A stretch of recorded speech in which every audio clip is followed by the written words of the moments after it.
Why is so much unilateral power in the hands of a tech billionaire to shape these kinds of life or death wartime conditions? Come on, guys. As Republicans, stop being so fucking weird on shit. A major revelation, a possible smoking gun, emerged over the past week. It may have already become a headline-grabbing story. Nations don't fall apart because people argue. They fall apart when people stop believing the argument is worth having.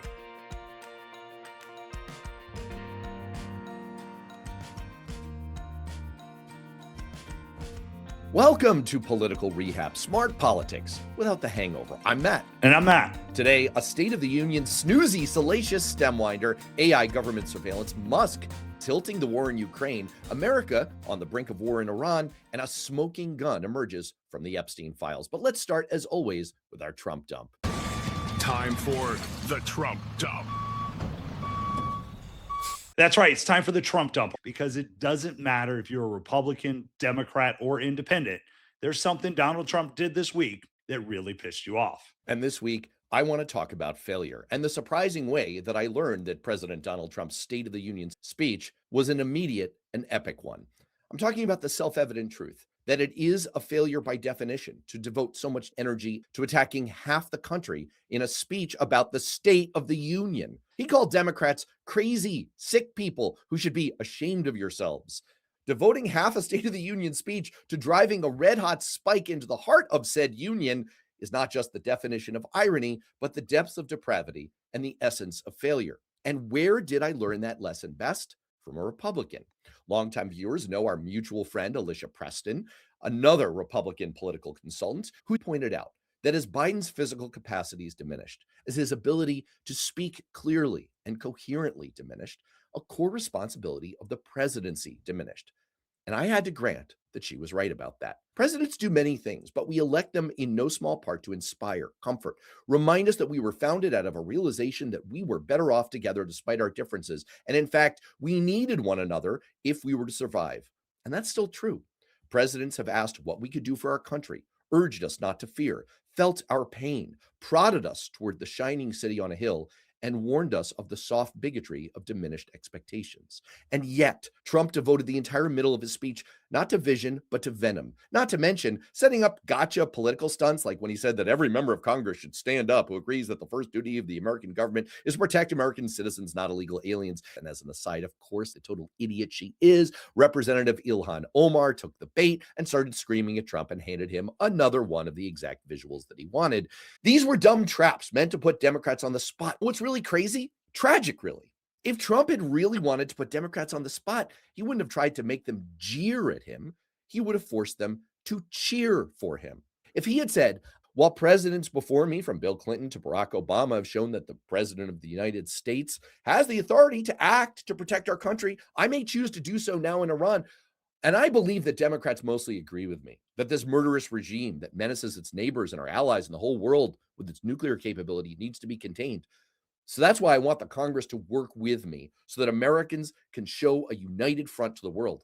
That would have been hard to argue with. In other words, if Trump had actually fulfilled his duty, his oath, done his job, and tried to unify in the State of the Union, it would have been better for him, better for America, and actually worse for the Democrats. It's often been said that Trump can be his own worst enemy. It's probably true. And I don't care if he drags himself down due to his own flaws. But for patriotic Americans, we should be outraged if he drags down the rest of us with him.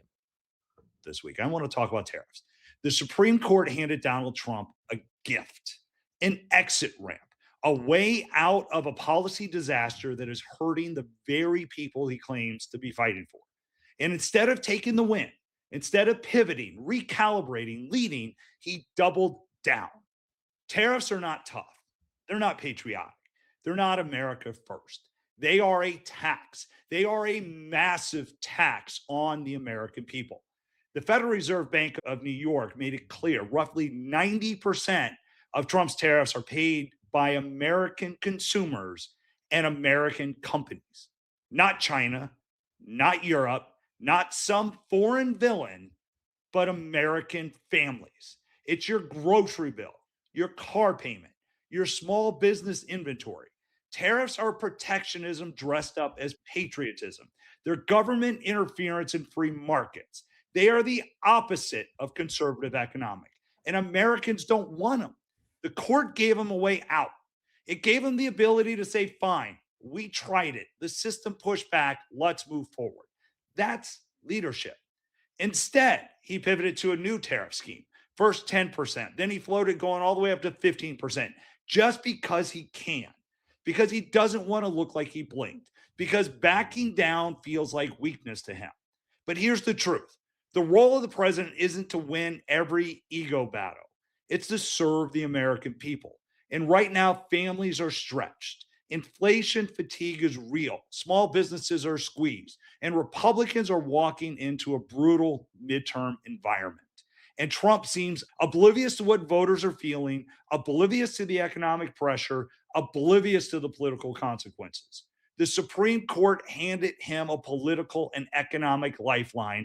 Take the damn win. Don't double down on bad policy because you're having a temper tantrum. Don't keep inflicting pain on Americans just to prove you're tough. Real strength is knowing when to pivot. This was the moment, and instead, we got more taxes. With that, let's get to this week's rundown.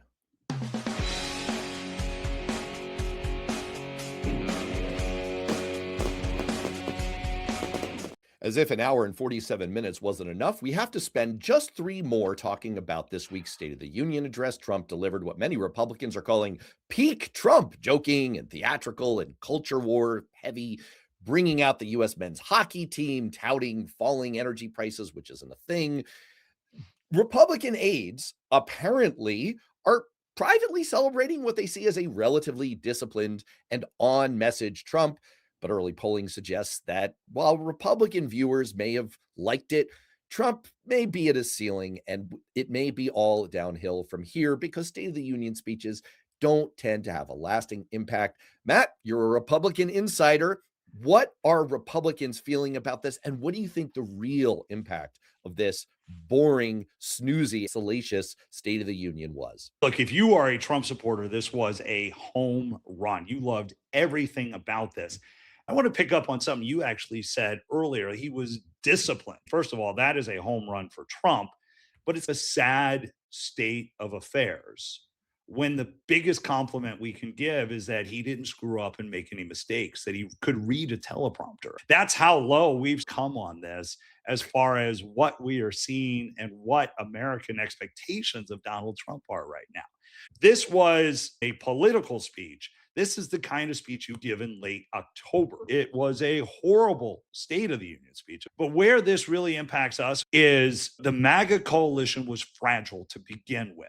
This speech appealed to a very small subset of them that will think this is the greatest thing in the world.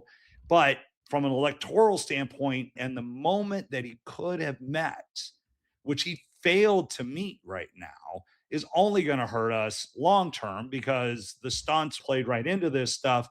The effect of this is minimal. Yeah, I think this is going to be a very minor MAGA flash in the pan. The snap polling afterwards showed that only 38% of viewers were very positive. Now, that's a down in the weeds number about it, but that's a lower level than Trump's previous State of the Union's congressional addresses. It was lower than Biden's 2022 State of the Union.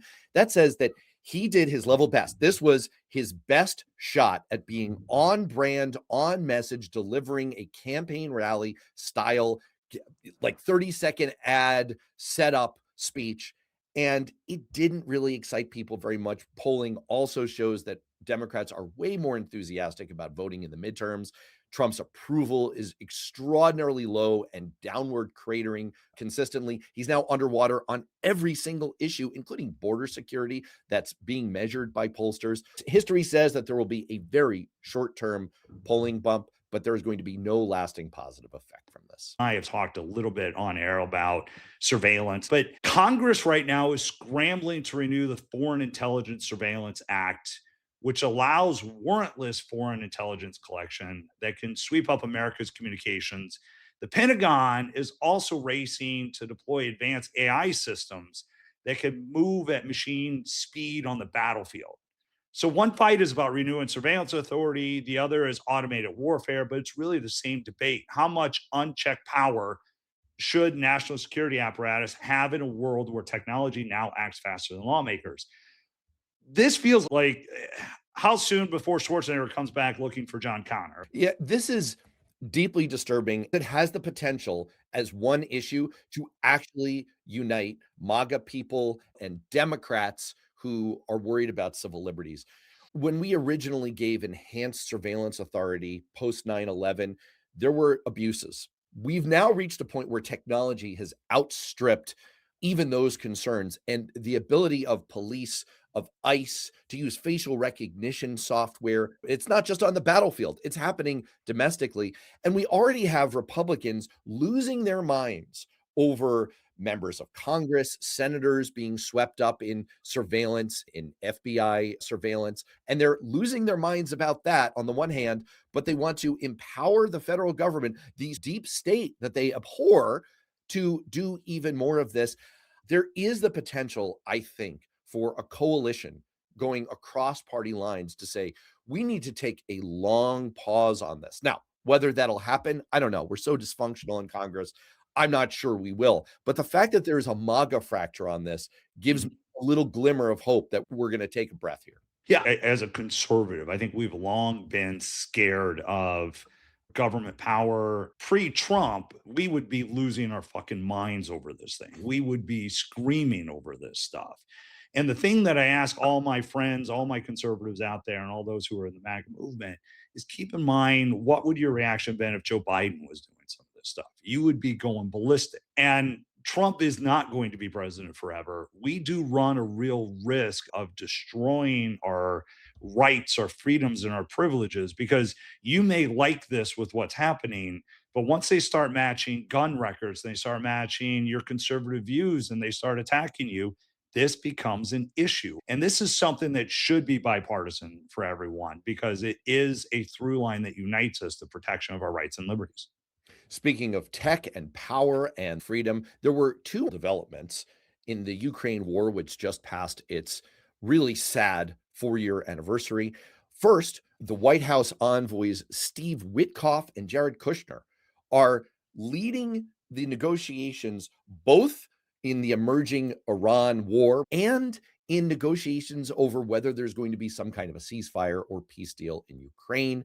But second, a new report indicates that Elon Musk shut off the Starlink internet satellite service for Russian forces, causing immediate communications chaos, which shows how individual billionaires and informal non-state actors are wielding incredible power, sometimes through the force of technology, to shape geopolitical outcomes. What concerns you most in all of this? Quite frankly, I'm surprised that it's taken 4 years for Elon to shut this thing off. What's he been doing? It felt like this could have been something a long time ago. There's talk next week that we're going to have another meeting with everyone. There was a conversation this week with Trump and Zelensky. I think in order to solve this, we would have Zelensky would have to give up stuff. And I think that's also just flat out anti American. As Americans, and I've talked about this a lot in some of my writings, that is a responsibility of America. We need to protect democracies, even ones that have their problems. And there are obvious problems in Ukraine. But it is the role and responsibility of the United States. And quite frankly, we should be doing more to push Russia out. It's stupid on the face of it to have Kushner and Witkoff leading your negotiations in two different fronts. But the big story here is the Starlink one. Let's not lose sight of the fact that this was a decision not by NATO, not by the Pentagon, not by the president of the United States. As far as we know, it was a private tech CEO who decided to take this major hand, and it had immediate consequences. Right afterwards, a Russian soldier was quoted saying, "All we have left now are radios, cables, and pigeons." The immediate impact was that Ukrainian forces retook 77 square miles of territory immediately afterwards because of Russian battlefield confusion. And it not only begs the question that you posed of why the fuck didn't this happen earlier, but also why is so much unilateral power in the hands of a tech billionaire to shape these kinds of life or death wartime conditions? And why, if Trump is so dedicated to ending the war in Ukraine, didn't he call up his buddy Elon when he was right down the hall running Doge a year ago and say, shut this off? let's work hand in glove with the Ukrainian side to win this war for Ukraine and get Russia the hell out of there. This is a deep story, and I think there's a lot more to come on it. Yeah, agreed. We are building towards war with Iran. Now, we talked about this last week, but war with Iran seems to be almost imminent. Talks continue to break down. There have been some competing conversations out there of whether or not we completely destroyed their nuclear capability or whether they are now weeks away from now getting nuclear capability. But regardless, it feels like we are heading towards some sort of military action with Iran. Matt, what do you make? Is this happening? Is it imminent? As always, we record this on a Thursday and we release it on a Friday. And so by the time we release this, we may already be engaged in a military conflict with Iran. They've been laying the table for it. Steve said on Fox, we're probably 1 week away from Iran having industrial grade bomb making material. The Wall Street Journal reports that multiple experts and diplomats are disputing that. They're saying that it's absolutely not true. And there's substantial evidence that, in fact, Iran's nuclear capabilities were severely degraded in the earlier strikes that Trump ordered. Trump in the State of the Union said, we haven't heard the magic words that they're not going to acquire a nuclear weapon. And of course, Iran had actually tweeted those exact magic words only a few hours earlier. This all raises the question of why now? It's not necessarily that engaging with Iran militarily, going to war, is wrong. It's not on the face of it wrong. They are killing thousands of protesters. They are menacing their neighbors. They are fomenting instability around the world, and they are on the cusp of having nuclear capability. But it begs the question of why now? And of course, the obvious cynical answer to that is this might be another Trump wag the dog exercise of creating an international conflict in order to stoke a rally around the flag effect. That's a very cynical view of it, but we can't rule it out given what we know about this White House. I don't think it's cynical at all. Trump is always looking to play to a crowd. Trump had a disastrous run over the last couple months. When you look at what's happened in Minnesota, you look at the sagging economy, you look at the fact that jobs last year were almost non-existent. Trump needs a reset, and for him, blowing up shit is his reset. It's an election year reset. We know we're going to get our ass kicked. And you had Mike Johnson say that if we lose the midterms, it will destroy the Trump presidency. So Trump is going to use every single lever he has at his ability to try and change that. And if that means going to war with Iran, then I think that's what's going to happen. I think it's more about the timing. Feels like he's trying to find the right placement in the TV schedule than anything else. A major revelation, a possible smoking gun, emerged over the past week in the Epstein files story, and it's been underreported so far, but this may continue to burn, and by the time you're listening to it, it may have already become a headline-grabbing story. New reporting from NPR revealing that the Justice Department has withheld and removed certain Epstein-related files that reference allegations involving President Donald Trump, including more than 50 pages of FBI interviews and notes connected to a woman who previously accused Trump of sexual abuse when she was a minor. The Justice Department has declined to explain why these materials were not released, despite the bipartisan law mandating disclosure of Epstein-related records. I also want to give a hat tip to investigative reporter Roger Sollenberger, who has been driving this story on Substack and releasing a drumbeat of new revelations around the very credible accusation. This may be one of the things that Trump has been so nervous about in the Epstein files all along. Matt, what is your reaction to all of this? And is this story being underreported? Story is being underreported. But the reality is, I think everybody assumes Trump is all over the Epstein files. And revelations like this are things that just could completely blow him out of the water. The blast radius of this becomes every Republican that has ever been out there that hasn't openly criticized or stood up. And what we're seeing even in the UK with former Prince Andrew, there are consequences. And it's remarkable how much most of my friends and colleagues just want to put their head in the sand and say there's nothing there. That's a moral and ethical problem. It's an electoral problem. It's an American problem. There's so many layers of this thing that will just haunt the republic, and it's been botched from the beginning. And there's connective tissue in all of Right. the stories we've talked about here today. We've talked about surveillance powers expanding because of tech-enabled capabilities that are owned by billionaires. We've talked about how that's driving war planning, war outcomes. We're talking about billionaires influencing battlefields, and we're talking about all of this connecting to a nexus of ultra wealthy, ultra powerful people who are both inside and outside of government and who are driving incredibly important decisions and covering up their own culpability. That's what ties all of this together. And I think that's what people find so revolting about the Epstein story and all of these stories put together. And speaking of really horrible, bad ideas that all tie together, let's get to our rotating segment of the week. Good idea, bad idea. It's time for Good Idea or Bad Idea. First up, let's talk about the SAVE Act. The Republicans in Congress are pushing a new bill that would nominally be a steroidal version of voter ID, but would also disenfranchise 21 million Americans who would lose the ability to vote. The new revelation this week is that Republican activists and advocacy groups are pushing Republican senators to turn this into a talking filibuster, to force Democrats to stand on the floor. Mr. Smith goes to Washington style to try to put a stop to this. And then they want to override the filibuster to force this down our throats. Matt, is this a good idea or a bad idea?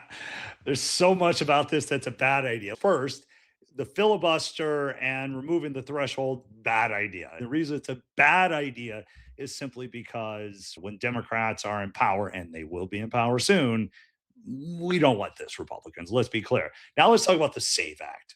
Also, bad idea. Yes, we need voter ID. You need more than a Costco card to be able to vote. But this is a piece of legislation looking for a problem. And the reality of it, it's really just trying to set the stage that when we do get our ass kicked in November, we're going to try to blame some demon about elections and stolen votes that isn't, in fact, what's going to be true. This is all just a bad idea. It's a good idea for the Republican Party. It's a bad idea for everyone else. I wrote much more about this in a new article out today in Newsweek that I'll also repost on the Worth Knowing Substack. So I don't want to step on that. And I have a feeling that we're going to be talking about this a lot more in the weeks to come. So I'd refer everyone to my article. Good idea for Republicans who are playing politics with the issue. Bad idea for the rest of us. So at the State of the Union, Trump mentioned that our wonderful Vice President, J.D. Vance, is going to be upholding the fraud fight. And I think the quote was, in the amount we could save in fraud, we could balance our budget. The first salvo in this fraud fight, Minnesota, where we are now withholding funds until Governor Walz says that he has a plan to fight the fraud that was stolen by Somali pirates, as Trump referenced in his State of the Union. Matt, good idea, bad idea?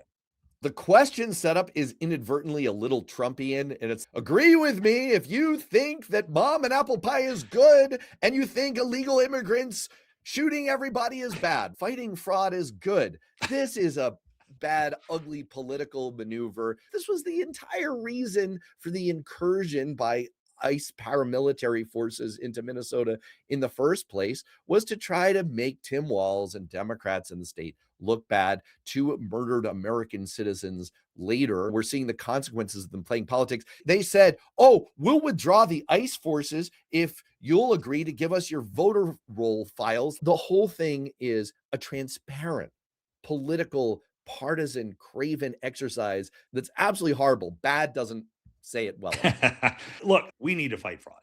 And there is waste, fraud, and abuse in Washington. First of all, I thought that's what Doge was going to do, but now I guess we need JD Vance to do this. I love the idea of fighting fraud. I hate the way we're going about it. I think this is just another shit show political battle where we attack the states and we use partisan politics to do it. So I'm actually going to say this is a bad idea. President Trump's nominee for Surgeon General, Casey Means, has declined this week to definitively rule out a link between vaccines and autism. For the record, decades and decades of scientific studies show that there is no causal relationship between vaccines and autism. Matt, is Casey's declination a good idea or a bad idea? Oh my God, this is just, it's a bad idea. Come on, guys. As Republicans, I know we don't always trust the science. The science is pretty clear on this one. And the primary role of government should be actually to protect Americans, and vaccines have worked. We've long seen it. And so it does feel like we could just stand up there and say, no, there is no link, and stop being so fucking weird on shit. If you are the mumps, this is a great idea. You are pro mumps and you are anti-vaccines. If you are the measles, this is a spectacular idea. If you are rubella, you are pro Casey means. For the rest of us, this is a fucking terrible idea. We can move on. So the Republican majority is razor thin in the House. Now, Rep. Tony Gonzalez, who is in a primary in Texas, has been under fire lately for a scandal. And this is a tragic scandal. It was a staffer. She's killed herself. It is absolutely horrible. There are some Republicans out there who are out, like Massey and Nancy Mace and some others, who have called on Tony Gonzalez to resign his post. He is saying he will not. There are other Republicans out there saying he absolutely should not resign because, well, we would lose the majority. Not good idea, bad idea. For him to resign. So the context here is that Representative Gonzalez was having an affair with this staffer who later committed suicide. And the text messages that have come to light are troubling. Clearly, there was an inappropriate relationship going on here. Mike Johnson, I am no fan of House Speaker Mike Johnson, has said, let's let this play out. Let's let the voters decide. I actually am going to zig on this a little bit and say it is a good idea for him not to resign. I am a judicial system purist. I believe that if there is a crime at issue here, it should be adjudicated in a court of law with rules of evidence, with cross-examination, with a judge and a jury. I think if this is a political scandal, which it clearly is, in addition to being a horrible tragedy, then that is for the voters to decide. If, as evidence emerges, especially through an ethics investigation in the House, if the House then decides that this person is unfit to sit in the chamber, then he should be unseated through that official process. Now, politically, obviously, Mike Johnson is not going to do that because it would imperil the Republican majority. But that is what should happen. I don't disagree with any of that, but I think it's a bad idea that he doesn't resign. There is a primary, and there's an opportunity in the next week or so for voters in Texas to choose someone. The right thing is for him to resign. Let the voters make a decision on the other candidates. We're going to win the seat. We're going to keep the majority. I think it's a bad idea. I think it's a bad look for Republicans. I will say, I agree with your point that as a human being, what he did was scummy. And if he had any self-respect, he would resign. Right. Speaking of people with no self-respect, we have to talk about the viral video that emerged, including on the Worth Knowing YouTube channel, where you can see this video of FBI Director Kash Patel shotgunning beers after U.S. hockey men's gold medal winning championship in the Olympics. Let's take a look.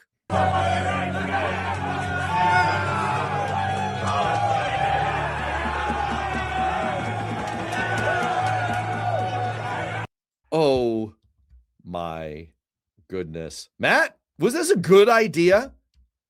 Great idea. I love this. America just won the gold medal, first time since 1980. There's a lot of excitement there. Yeah, they want to make a lot that he probably flew a government plane over and lies the FBI. And there's a lot of this out there. We're celebrating America. And if I could shotgun a beer as well as he did, I would say, yeah, let's go do this. But it's a great idea. Celebrate the victory, celebrate America. Let's just have fun. I'm with you. I think this is a great idea. We all know that Kash Patel is an unhinged lunatic with scared deer in the headlights eyes at resting state. And I think living up to his brand is absolutely fantastic. It would have been better if this had been, let's say, not a government funded flight over there for a little excursion to benefit himself and be a fanboy. It would have been better if he had partied with, say, a Democrat and said, you know what? Politics is politics. We're all Americans here. Let's celebrate an American victory. That would have been better. And I know you caught this while you're watching the news. On Fox last week and this week, new ads have been popping up with Donald Trump selling brand new Trump watches, as he says, from your favorite president. So Trump time, $500. There has been a little bit of an uproar, even from Fox News viewers who have said, okay, this feels a little inappropriate given where we are in the economy and the prices. Matt, he's hawking goods as president. What do you think? Not just a good idea, a great idea. Unlike many of Trump's current scams, grifts, frauds, and emoluments, this is something that people can understand. He is hawking chintzy watches. Everyone knows that this is what carnival barkers do and people who sell knockoff merchandise on New York City streets. If you've ever, I grew up there. If anyone's ever visited, easy to find the folks who sell the knockoff goods. This is who Trump is. I love it when he reveals who he is. This isn't hard to follow, like prediction markets or cryptocurrency or the other scuzzy ways that he's making of billions of dollars while the rest of us experience high prices and economic struggles. This is straightforward. I am a grifting con man. You're welcome. Great idea. Yeah, I think the Trump watches can go with the ties and the shoes and all the great apparel that you can have with Trump. As a free market capitalist, I love the idea of people being able to sell whatever garbage they want to sell. There is a point where I think the president of the United States should not be an infomercial kind of guy. And so I don't love this, but so I'm going to go bad idea. What do you But think? Yeah. Let's wrap it up on this one. Our favorite judge, perhaps America's greatest jurist, Judge Eileen Cannon, last seen in the Mar-a-Lago classified documents case, has popped up again. In the Mar-a-Lago classified documents case, this time blocking the release of special counsel Jack Smith's report on findings. This is the kind of report that is traditionally released without problem by special counsels throughout time. But Judge Cannon has found a tortured legal reason, despite many legal scholars saying that this is absolute stinking MAGA horseshit, to block the release of the report. Matt, is this a good idea? no, this is a bad idea. This is a horrible idea. We should have transparency. We should be able to see and read these things so that we can actually determine whether or not Jack Smith acted appropriately or not. Look, Trump was swept into office because he wanted to drain the swamp. He was swept into office the second time based on transparency and this attack on lawfare. Release the damn reports, stop blocking this stuff so we can actually see it. Same with the Epstein files, same with the Jack Smith report. The only thing about this that I think is a good idea is that it adds another entry into the eventual judicial impeachment of Eileen Cannon. It is another brick in the wall of how she is a completely unfit, incompetent MAGA hack of a non-jurist who never should have come within spitting distance of the federal bench. And on that note, let's go to our weekly segment. That's bullshit. Bullshit. Bullshit. Bullshit. Bullshit. A bullshit? In politics, there are exaggerations, and then there are numbers that violate the laws of arithmetic and therefore go from light boasting to total bullshit. So here are Donald Trump's top 5 mathematically impossible claims. And to be clear, these aren't partisan disagreements, these are math problems. President Trump repeated his false claim that he's lowered drug prices by as much as 600%. As Seth pointed out, Okay, one more time. You can't lower anything more than 100%.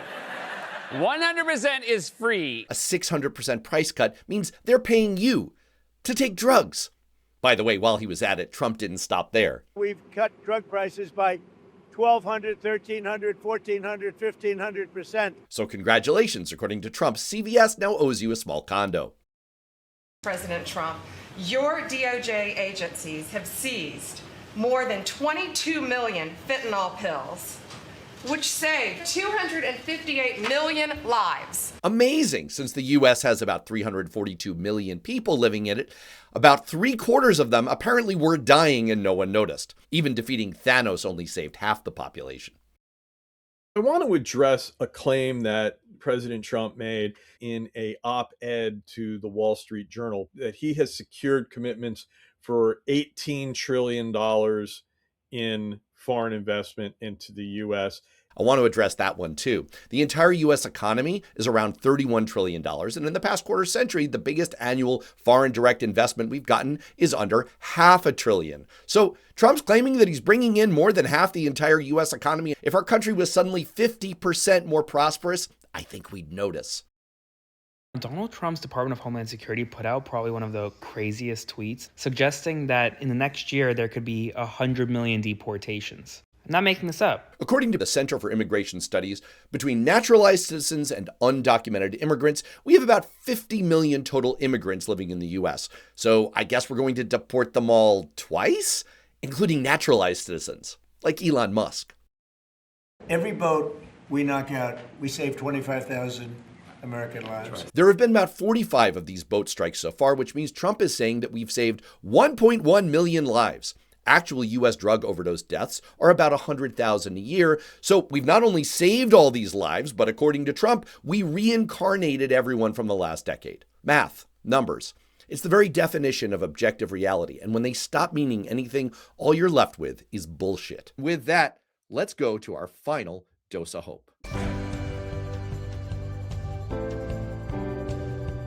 And this week for our dose of hope, we'd like to offer our alternative State of the Union.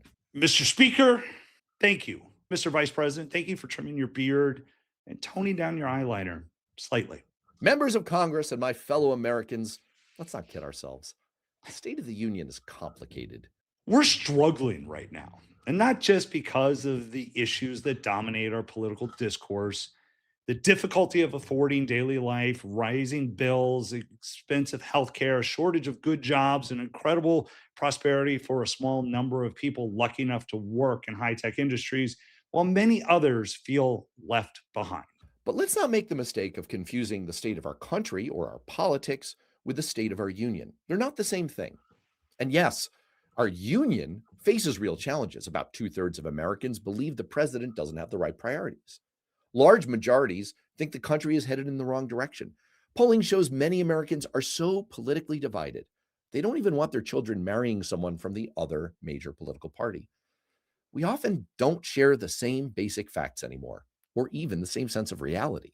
These are serious problems, and we don't do ourselves any favors by pretending otherwise. But we faced challenges before, different in form, but no less severe. We've nearly lost the Revolutionary War on the island of Manhattan before it truly began. We fought a civil war over whether human beings should be enslaved. We endured the upheaval of civil rights in Vietnam and a president caught conspiring to commit crimes. We felt grief when the Twin Towers fell. We lived through a pandemic that locked us inside our homes and then argued about when it was safe to leave our homes.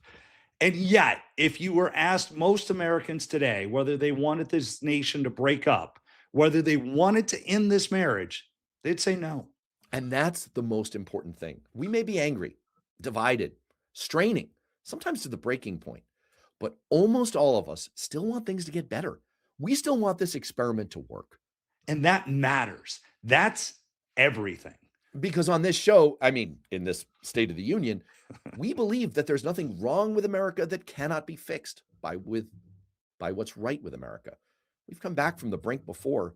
We can come back from the brink again. And here's the quiet truth. Nations don't fall apart because people argue. They fall apart when people stop believing the argument is worth having. For all our noise, the yelling, the cable news theatrics, the algorithm-fed outrage, the Trump of it all, Americans are still showing up. We're still voting. We're still starting businesses. We're still making major scientific breakthroughs. We're still volunteering. And yes, we're still arguing loudly because we still think it matters. That's not a country in collapse. That's a country in friction. So no, the state of our union isn't perfect. It isn't tidy. It isn't comfortable, but it is resilient. And if history is any guide, resilience, not comfort, is what carries nations forward. And on that State of the Union dose of hope, for Matt, I'm Matt. We'll see you next time.